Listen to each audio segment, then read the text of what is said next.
Ampleforth, you've just moved into... I'm sorry, I'm afraid we'll have to stop.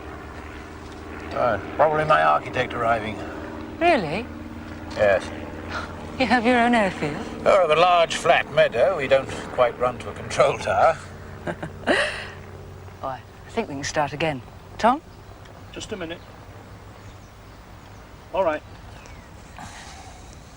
Charles Ampleforth, you've just moved into Low Threshold Hall, which has been empty for well over 100 years. 147 to be exact. Why should a major property tycoon from London decide to move into the wilds of Cheshire?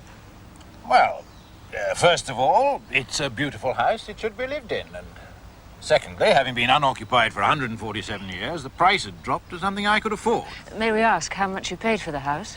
You may ask, but I won't tell you. And please don't call me a tycoon. I'm really rather nice and very kind to animals.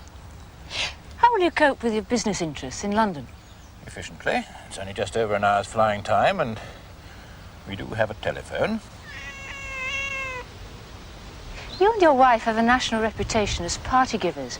Can we expect floods of famous and beautiful people in the area? More of a trickle, I'd say. And what about the ghost? Ghost? What ghost? There is one, according to legend. Yes, well, I'd certainly expect a decent ghost for the price I've paid. Yes, well, I'd certainly expect a decent ghost for the price I've paid. Mr. Ampleforth, thank you very much. I thought you were terrific. Wasn't he terrific? Amazing. Drink, Eileen. Oh, thank you, darling. So we had a few technical problems. Ronnie flew over in his damned aeroplane, and that ruined the sound, apparently. Well, I was trying to be quiet and discreet. Then the cat came wandering over to see what we're up to. We don't have a cat. Huh? We don't have a cat. Belongs to the Rundles. Sort of a black, hairy thing. It's pretty tough, show business. Is it true It's what true, my dear? about the ghost?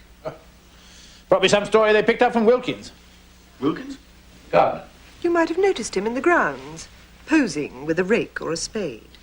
First time I saw him, I mistook him for a statue. Well, the grounds look immaculate for all that. That's the amazing thing. The whole place is perfect, but we've never yet caught him in the act of working. Now, rule number 1, never be caught in the act. Right. Well, if there is a ghost, I envy him his beautiful surroundings. A happy haunting ground. Oh, God! You've got to tell us about him. Who? Your ghost. Well, I can only pass on what other people have told me. For a start, it wasn't a he, it was a she. A woman? A girl, Oh, what a shame. That's much less frightening. 16 years old. Is she really 16? Or is that what she's alleged to have told the accused? Lady Eleanor. That's a pretty name for a ghost. She sounds extremely benign. On the contrary, I gather she has some rather nasty habits. I love nasty habits. Tell me. Well, I understand that in the dim and distant past, she married the lord of the manor here. Now, he treated her very badly, drove her mad, and finally killed her. Never even reached the age of 17. So, where do we find her? In a cupboard? Or bricked up behind a wall somewhere with a Mother Superior? No, she comes to the door and demands to be carried across the threshold. As a bride? Precisely. That's easy. My love, carrying you across the threshold was never easy. Eileen, don't be ridiculous. She's sylph-like. And ticklish. Everywhere. And I do mean everywhere. No, I mean the clue in the crossword's easy. 9 points of the law. Possession. Possession. Much too easy. I shall sue the editor.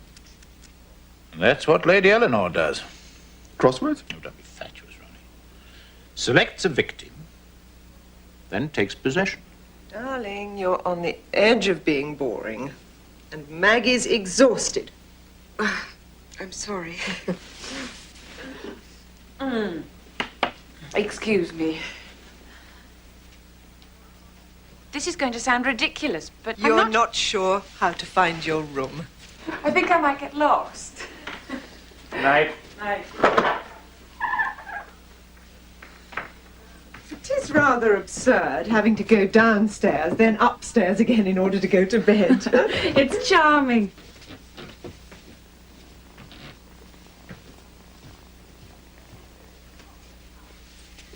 Ronald says it's a Topsy house. It wasn't planned, it just growed. This way. There. Now do you remember? Yes, thank you. In future, I shall be perfectly all right on my own. Incidentally, I've put Anthony in the room at the end. I know you're engaged, but I didn't know if you were sleeping together, so you've got the best of both worlds. When are you getting married? In the spring. March. Good. And he arrives tomorrow. Yes. He had to stay an extra day in New York. If he didn't attend the meeting, the whole of civilization would collapse. You know the sort of thing. Yes, Charles has meetings like that every day. You'll still come out to this tomorrow? Yes, of course. Anthony's big enough to look after himself when he arrives.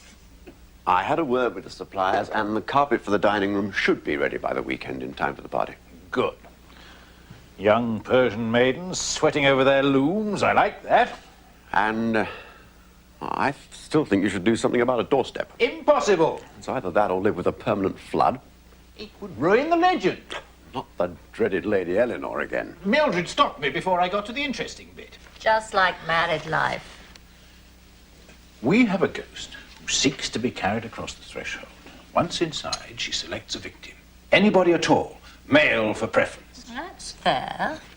If you put in a damn great step, anybody might ask to be carried over it. Myself, when pissed, for example. So all barriers were removed? Absolutely. I must say, that beggar that persecuted her has a lot to answer for. I thought you'd all like to know. It's tomorrow. We were just discussing elementary sadism. Progressive insanity, 7 letters. Husband. If she has to be carried in, how does she get out? She's carried out with the corpse. It doesn't make sense. You will tell people that none of the windows open. Oh, I've ordered some notices. Gothic script. Gold leaf. Nothing fancy. No contributions on progressive insanity.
Mr. Fairfield, Yes. you're expected. Come in, but mind the water. I'll get that cleared up. Again.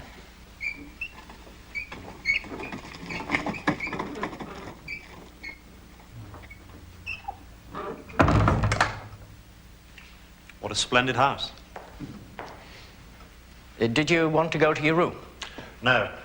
Must stay awake at all costs. It's the only cure for jet lag. If you'd like to follow me, Mr. Fairfield.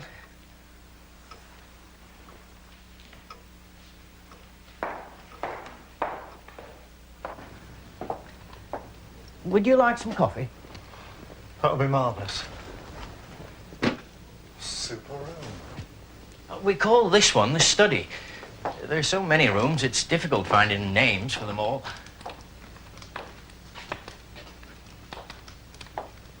The others have flown off to Newbury for the races. I know. Maggie, my fiancée, told me when I telephoned yesterday. Not a bad life, really. Can I have your keys? I'll take your cases up and see to the coffee. Sir.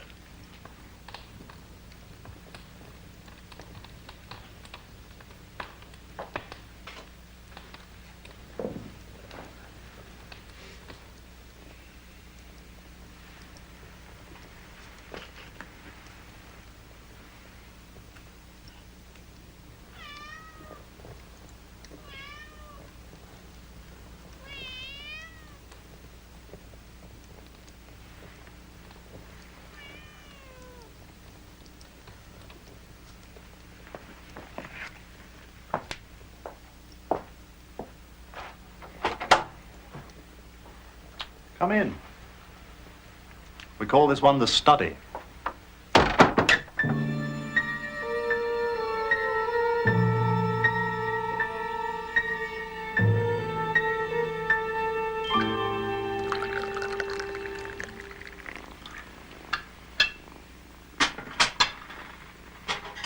Come on, you. Come on. Out of it. Come on.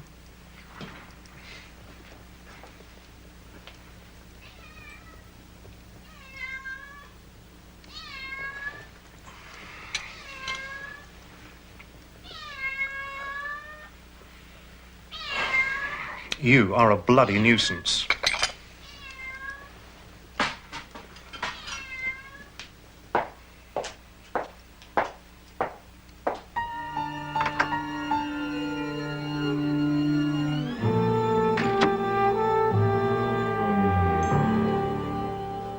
Mr. Fairfield?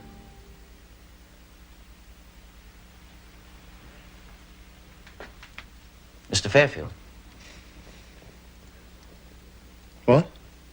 There's somebody to see you. I'm not expecting anybody. She says if you'll come to the front door, she'll explain. She? A young girl. I better talk to her. Find out what it's about. If you'll excuse me.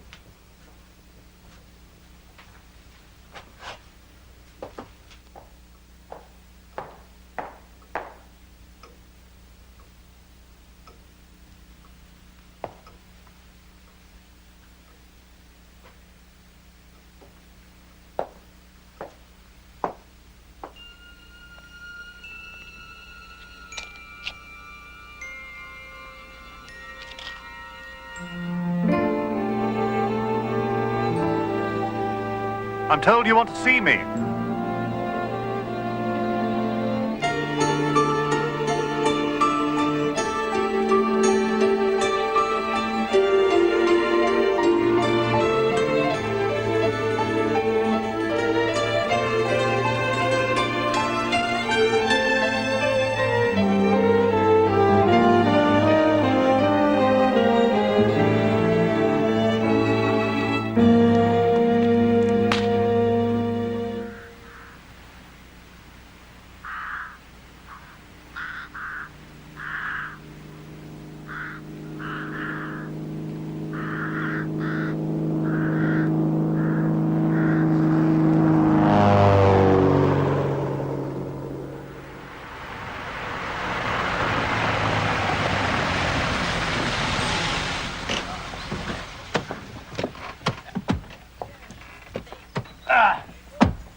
Well done. Well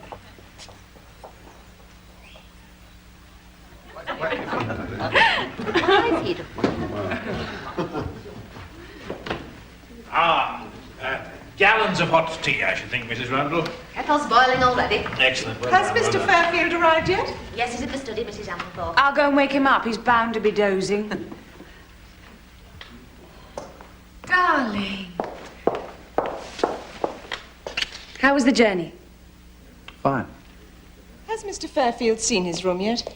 No, he just wanted a cup of coffee when he got here on account of his jet lag.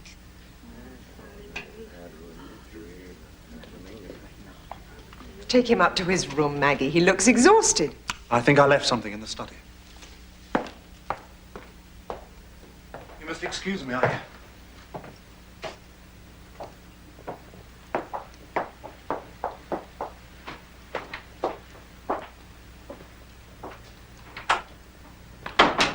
Did you find it?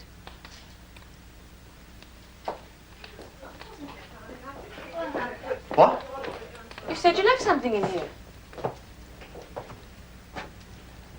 No, I think I made a mistake.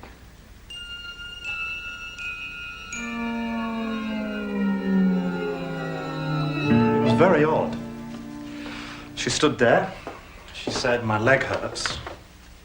And I could see from the way she walked she was in pain. Did you ask her name?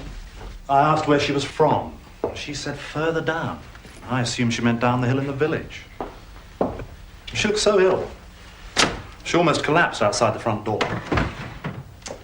I said, "Won't you come in?" thinking we could give her some tea or something. And then, Tell me. well,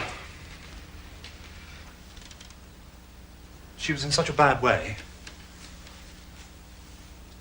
I picked her up and carried her into the house.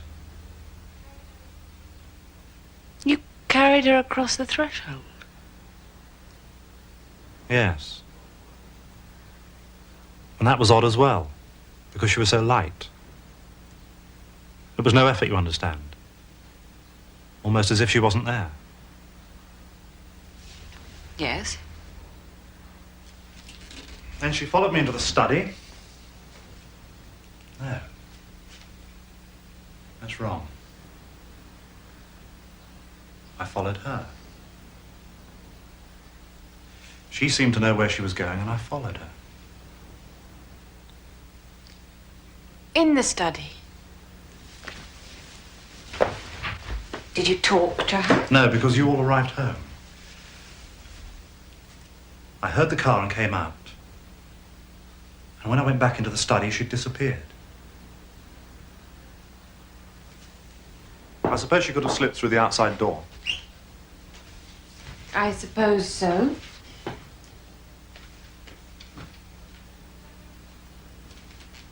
Can you remember anything she said? I remember she had a peculiar accent, but then I suppose most of them do round here. And I remember, as I carried her in, she said, "I hope you don't live to regret this."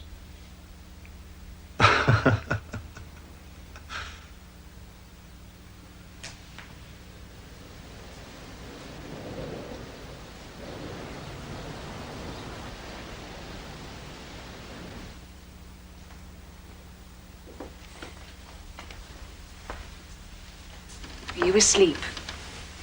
Sort of. You stay there and rest. What have you done to your hand? Nothing. She touched it, that's all. It's like a burn. Best thing to say nothing. Me, I'm not saying a word to nobody. Unless anybody asks. What if somebody asks? Tell them the truth. Can't do that if I don't know what it is.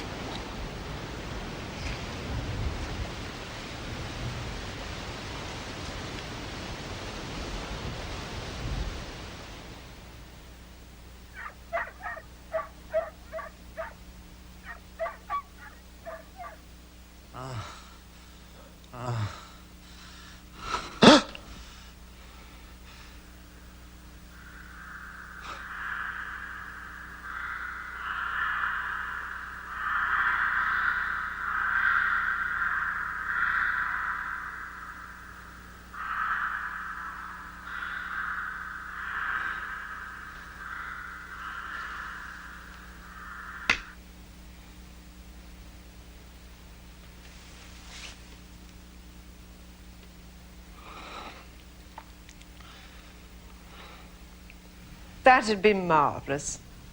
Poor boy, he had an awful night. Thank you. In an hour.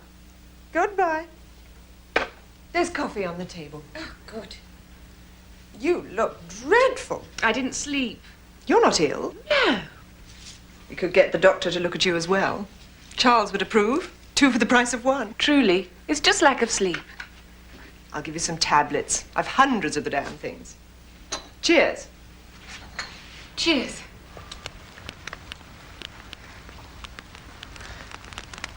Mr. Wilkins? That's me. I'm Maggie Winthrop. I'm staying at the house. I could tell you weren't a poacher, miss. You haven't the bill for a poacher. No, I'm not a poacher. The advance guard. I'm sorry? I hear there's a whole gang of people coming later in the week for parties and such. Yes, that's right. I'm the advance guard. My father was Mr. Ampleford's partner when he first started to be rich. I suppose so. Sorry, miss. Speaking out of turn. I'm told you're the local expert on the ghost. Lady Eleanor. Is that her name? Well, that's what I've been told. Like I've never read it in books. Telling what I've been told. Most of those that do the telling are bloody liars, but... What do they tell? You really want to know? It's not very pretty, miss. I want to know. Hope you don't live to regret it. What did you say? Just a figure of speech. I'm sorry, go on. Not much to tell. Lady Eleanor was a young lass from village. Married the lord of the manor when she was 16. And he carried her over the threshold. Never came out again until she was dead. He drank a lot. Used to beat her up, I suppose you'd say. That's how she got the limp. She had this fractured hip, seemingly. Yes. Every so often she used to come back and take her revenge. Persuade somebody to carry into the house, then take possession, so to speak. Take possession? That's right, miss. Once she's in the house, is there any way of getting rid of her? She goes out inside the corpse of whoever she's chosen. And once he or she has had a proper Christian burial, she bides her time, then comes back for another. She has no mercy. But then the lord of the manor treated her very badly. These things sort of balance out. It's like a pendulum. And there's no way of stopping her? There is. It's a bit drastic. Tell me. If somebody else dies. One time, seemingly, there was some visitor she'd got into who was at death's door. But one of the kitchen staff, a young skivvy she was taken ill at childbirth. Lady Eleanor moved into her. She'll settle for anybody, you see. Whoever's closest to death. She has an eye for that. I said it wasn't pretty, miss. No. Do you believe it, Wilkins? I'm just a gardener. I reckon it isn't healthy to believe stuff like that. But if I did believe it, it's a big if. If? If I did.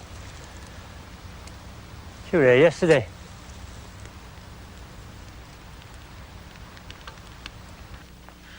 Ah, Maggie, the doctor's seen Anthony. What's wrong with him? He's running a bit of a temperature. Overwork. Travelling too far and too fast. We all do it. What about the rash? On his hands and face? Not sure. Do you know of any allergies? No. Probably the change of water. Something like that. Tell you what. Best thing for him. Some charming feminine company.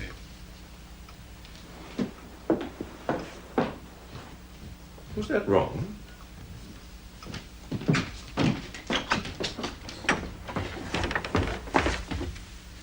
How is he? Quiet. Good. Is it funny?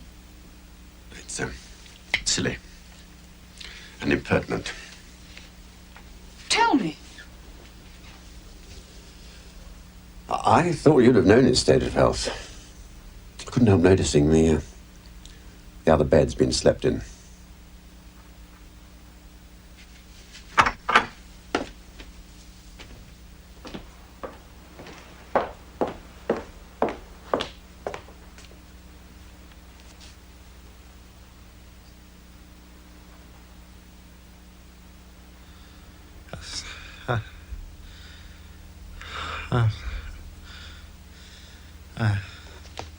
Anthony?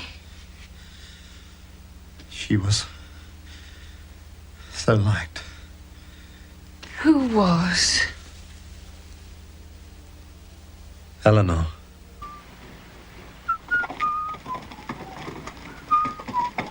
Get out of the bloody way!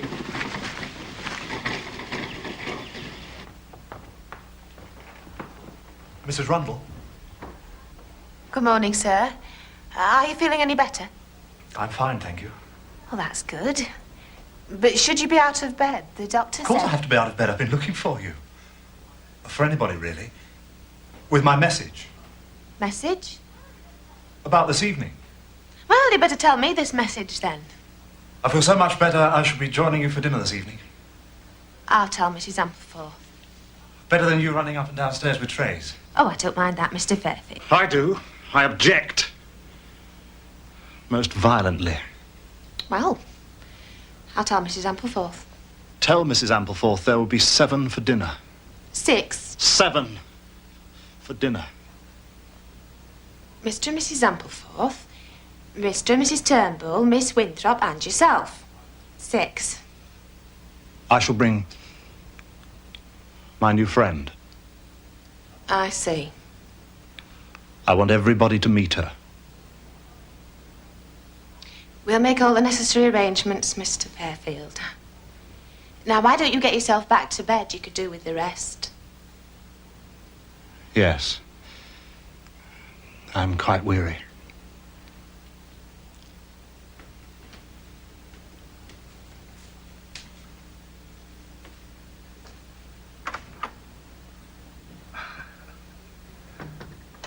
I really think it'd be the best thing.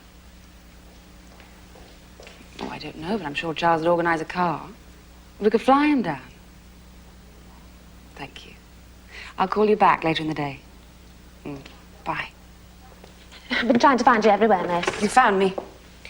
I was talking to Mr. Fairfield. Yes. Or at least he was talking to me.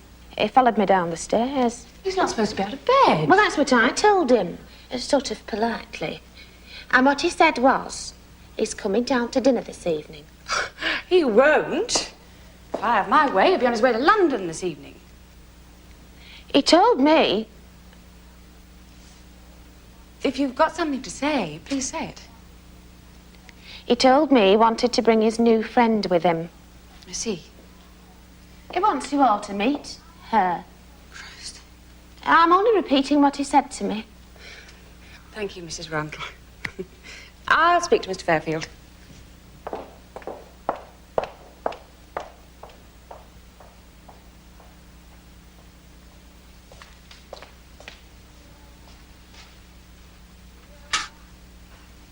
Did you hear all that?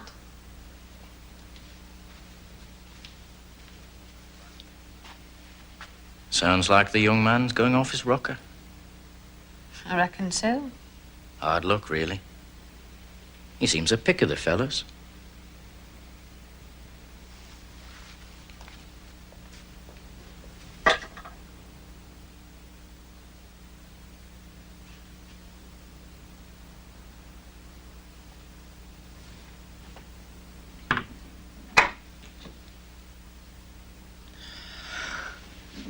It's you.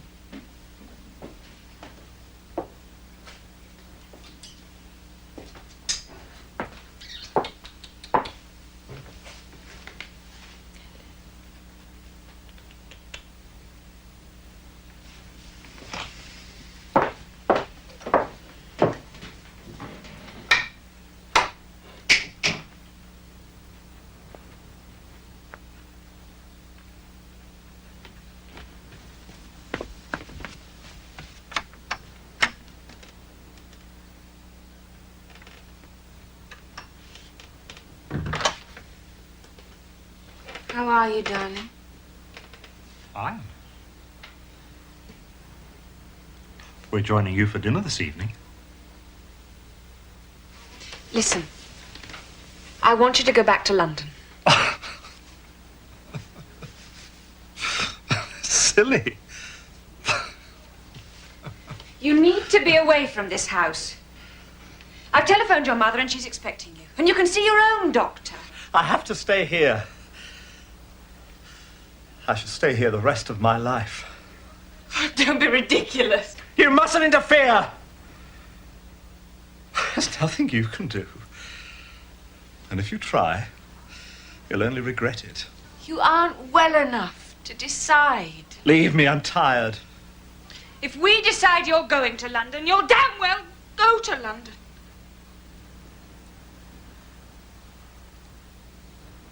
Did you know I was an artist? A what?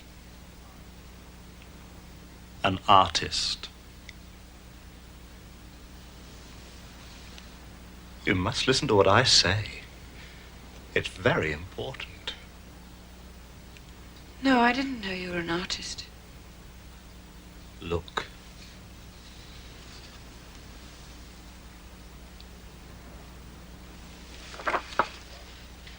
You must admit it's a vast improvement on the original.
That's no mercy. But then the Lord of the Manor treated her very badly.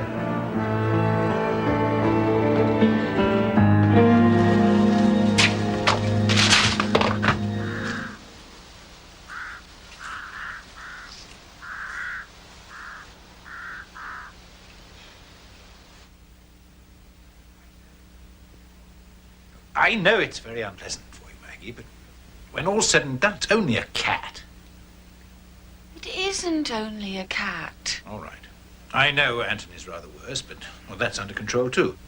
Mildred's ringing for the doctor. I'm sure he'll know what's best. I want Anthony out of the house and back in London by tonight. Well, we'll see what the doctor has to say. Half an hour. Good. How are you, my love? Better now? No. We have a favour to ask. Go on. Don't say anything.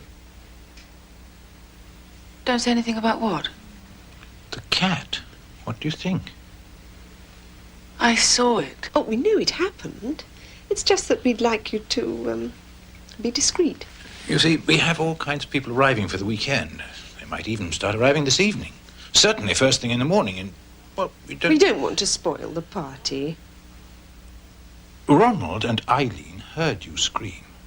I persuaded them you'd seen a mouse. Which is bad enough. I think I'd prefer a dead cat to a live mouse, given the choice.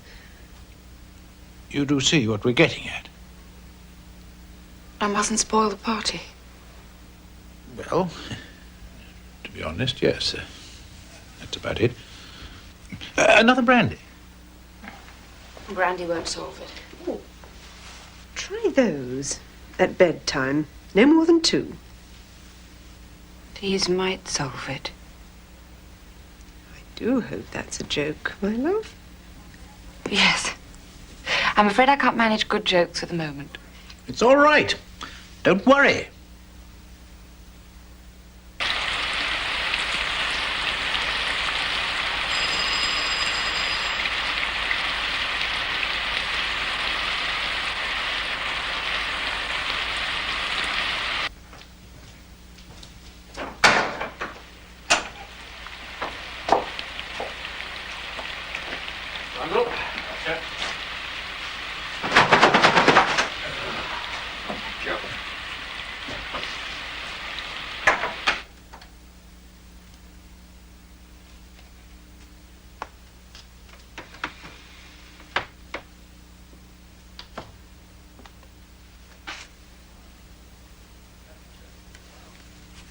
That should settle him for a while.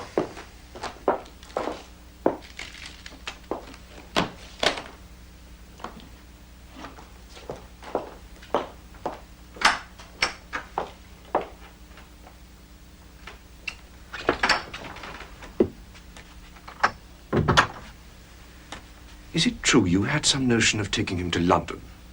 Yes. As soon as possible. How soon? Today. Out of the question.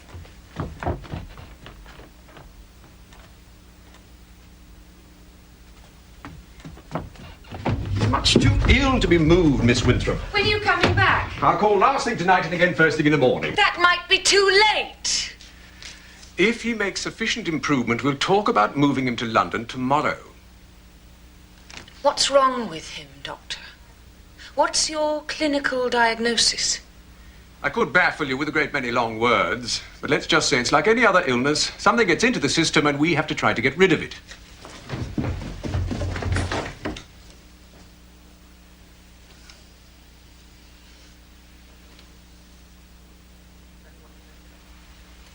I said it wasn't pretty, miss.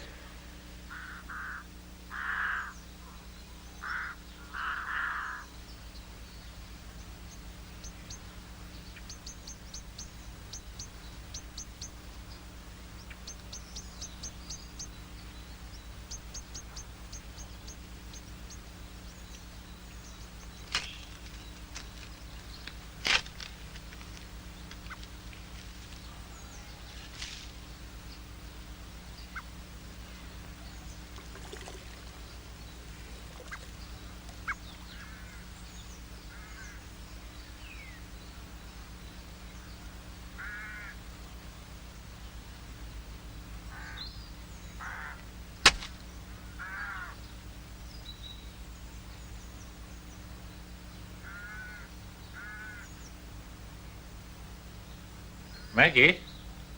The lord of the manor would like a word with the young lady.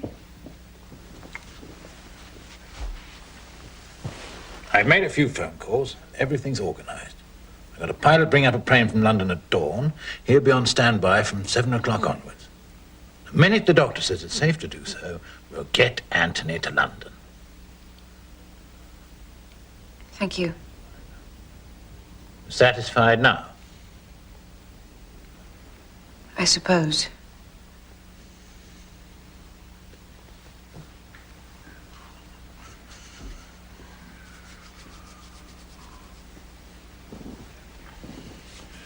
Is there nobody drinking? I am. Doing very little else, as a matter of fact. 13 letters. A royal capacity for getting smashed.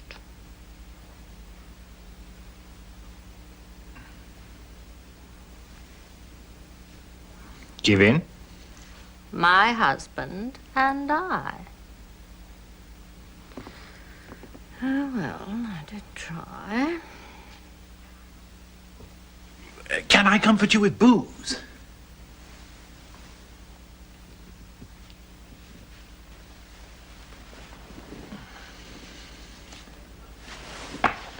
Game of cards? Happy families. Sorry. I don't think anybody wants to play anything. All right. You should go to bed. Not until the doctor's been. I'll come and tell you what he says. You won't miss anything vital. Is it still raining? Afraid so. On top of everything else. It always rains like that, doesn't it? Like what? On top of everything else. It's all rain can do when you think about it. Ha ha, ho ho, on with the fun. I think I'll take your advice. Good girl. I wouldn't want to spoil the party. Shall I come with you? I'll be all right. I know the way now. The way, the truth, and the light.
You're not wanted! We don't need you!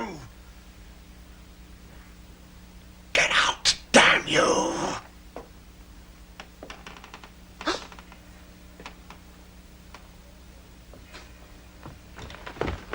Maggie! Can you see? See what? Whatever's happened to him? My God.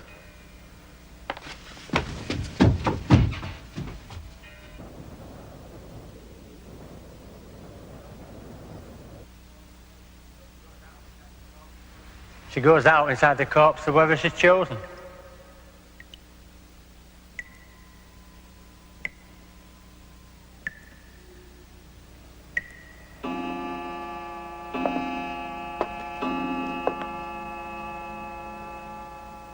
These things sort of balance out. It's like a pendulum.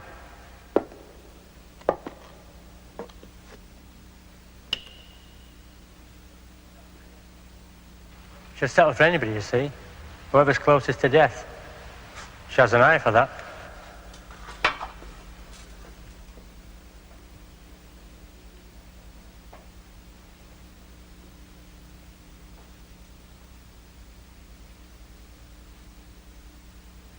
There's nothing you can do. And if you try, you'll only regret it.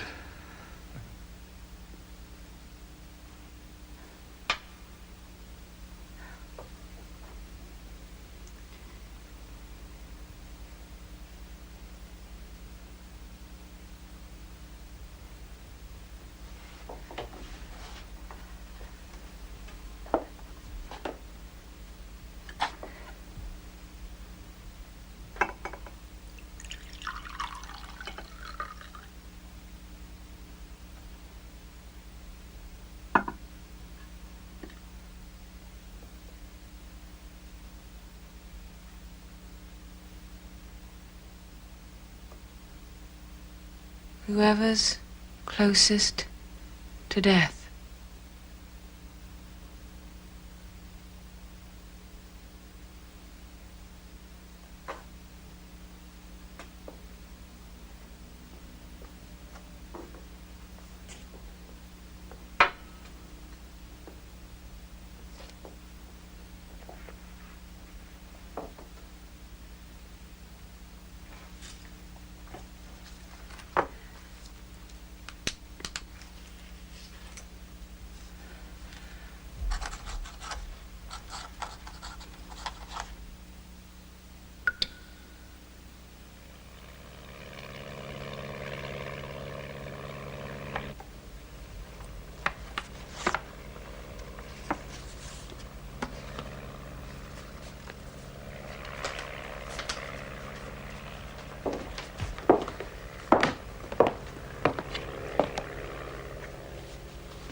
Is he still breathing?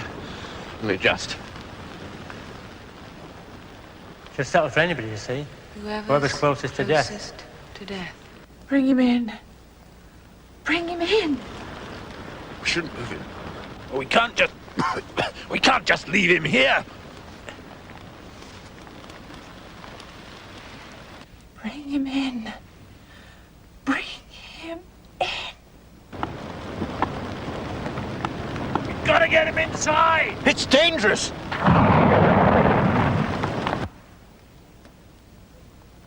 Please bring him in.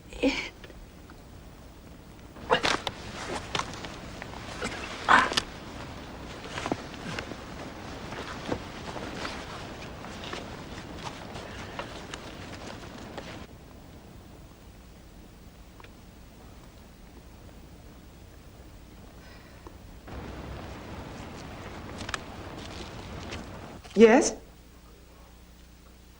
Yes. Fine, I'll do that straight away. Okay,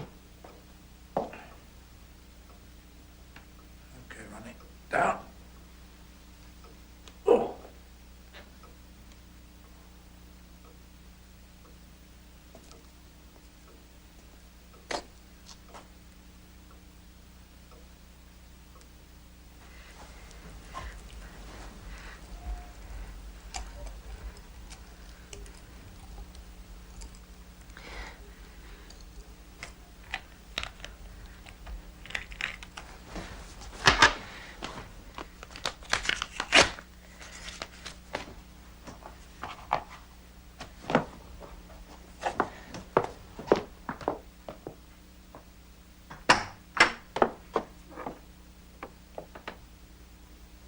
Good morning. Good morning. And in answer to your next question, very much better, thank you. Good. I burned it.